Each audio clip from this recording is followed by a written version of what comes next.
যমুনা নদীর তীরে ৩০০ বছরের ঐতিহ্যবাহী বারুণীর স্নানে পুণ্যার্থীদের ঢল।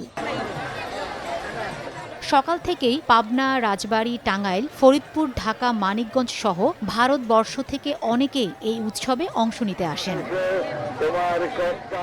ফুল, ফল, বেল, পাতা, কলা, ডাবসহ বিভিন্ন উপকরণ দিয়ে পণ্ডিতের কাছে মন্ত্র পড়ে মনের আশা পূর্ণ, সাপ মোচন, সংসারের উন্নতির আশায় যমুনায় স্নান করেন পুণ্যার্থীরা। বারুণী স্নান করলে আমাদের পাপ মোচন হয়। মঙ্গলের জন্য আমি স্নান করলাম, আমার সংসারের মঙ্গল, আমার বাচ্চা কাচ্চার মঙ্গল। ছেলে আসছে, স্বামী আসছে, স্নান করে খুব আনন্দ লাগলো, পাপ পুণ্য দূর হলো, এই তো খুব খুশি লাগতেছে। কলা, আম, ফুল এগুলি দিয়ে স্নান করলাম। মানুষের মলের ময়লা এবং মালিনতা দূর করার জন্য প্রতি বছর মধুকৃষ্ণা ত্রয়োদশীতে বারুণী রূপিণী গঙ্গা এই যমুনা সলিলে অবগাহন করে।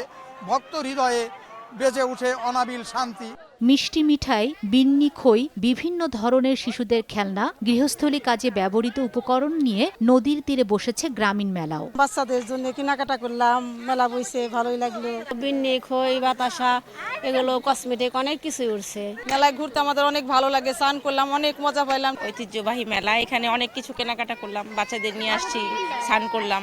স্নান উৎসবকে কেন্দ্র করে বিভিন্ন অনিয়ম ও দুর্ঘটনা এড়াতে বন্দর কমিটি নিয়েছে নানা উদ্যোগ। সহযোগিতা করছে পুলিশ ও স্থানীয় প্রশাসন। সুশৃঙ্খল শান্তিপূর্ণ পরিবেশে বৈদিক তথা সনাতনী ধর্মাবলম্বীদের বাৎসরিক মহাবারুণী স্নান এখন পর্যন্ত শান্তি, শৃঙ্খলা, নিরাপত্তার সাথে অনুষ্ঠিত হয়েছে।